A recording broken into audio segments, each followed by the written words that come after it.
بسم الله الرحمن الرحيم. waxaan halkan kala hadlayaa reer Garowe. reer Garowe waxaan u sheegayaa dagaalka bixinayo wow laga wado inuu soo ka dhacay bixinayo wow hadii aan la joojin qaabka loo wado uu Garowe ka dhacayo bixinayo wow meel la wadaago maaha meel ugu murasayra maaha meeshiina ka dhaxaysa waxa ay Garowe xilligii ugu dambeeyay marqaatigu reer Garowe waa qodad degtay baa gambool buu ahaayo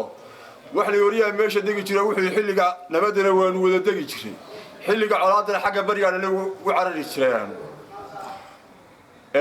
nimba wuxuu ducana waxaan ka qaanaa noolow habaar hadhimo wallaahi billaahi tallaahi hadaan la joojin waxa laga wado bixinayo iyo kaantaroolada iyo faarfaarka waxaan haaf qiyaamay dhacay walaalayaal waxaanu nahay tol maanta isaybsan maayaan Garowe iyo gobolka Sool waa wax la yaqaan waxa waa loogi ilama wacna inaynu isku layno dalaan anagu iska leenahay iyo meelaanu degannahay inaynu isugu nimaadno ilama wanaagsana hanti la kala leeyahay dunyaha haato dalse haatee in aan ku dagaalanno iskama haysan karo laakiin waxaynu kala haysan karnaa waxaynu raalli isagan laakiin waxaynan raalli isaga hayn waaynu kala leenahay waynoo kala soocan halkaa qaadkaa diba loo fiiriyo tollimada ha la fiiriyo darisnimada ha la fiiriyo islaantinimada ha la fiiriyo walaalnimada ha la fiiriyo waxaan leeyahay ilmaada reeyal yeynan isku dilin bagcad aan anagu iska leh waxaan ka socday dhulboobka dadku dalka ma wadaago daaqiisa ka dhaxeeyay deegaankiisu kama dhaxeeyo haddii la damcay reer Garowe oo maamul la sheeganaya qabiil ah inay ku soo duulaan buura wadal iyo tokaraq iyo bixin iyo wow waxay u muuqataa masayru dul bay u muuqataa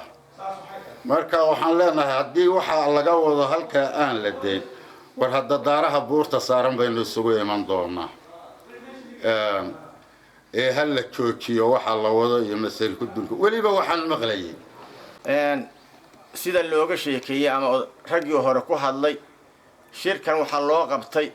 shaqaaqooyinka ka bilaabmay bixin iyo wow waxaanu leenahay waxgaradka araadada cuqaasha iyo waxgaradka iyo maamulka dawladda Puntland arrin waxa loo baahan yahay nabadgelyo waxaynu isu dhahay maanta isu sheegi mayno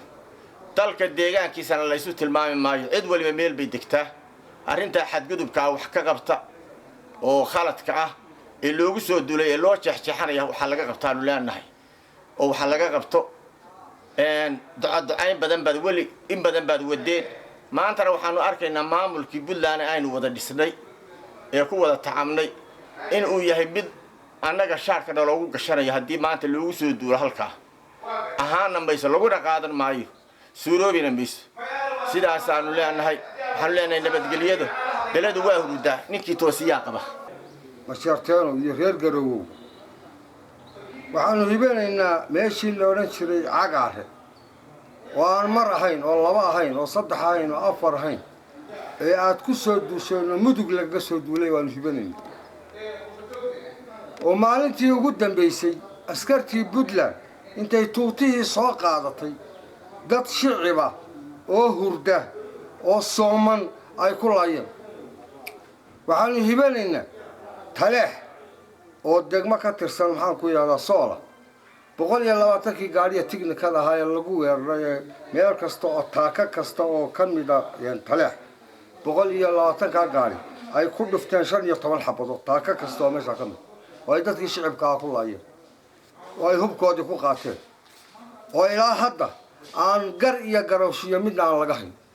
waxaanu hibanaynaa dadkii Boosaaso 90kii lagu leynayay lagu xasuuqay waxaanu hibanaynaa kuwii laamiga loo geliyay lagu leeyahay wali sida ku maqan waan qad iyo garashoominna nala ka sii dulqaad badan baanu samaynay dulqaad dambena samayn mayno dawladdii aanu idiin dhisnay ee aanu idinka tagnay ee aad maanta leedihiin naga saarteen haddaad maanta tidhahdaan dhulkan aan kaga qaadno waynu isku dilaynaa dhulka garoowana waxay taallaa 8 kiiloomitir ee ingiriiska iyo talyaanigu ay dhexdooda ahayd oo qolana buurta halkaa ka saaran garoowe bay leedahay annaguna yuucadaanu leenahay ingiriiska halkaas u qabsay waxay ku taallaa bogcad aan in la degaba oo la ogolayn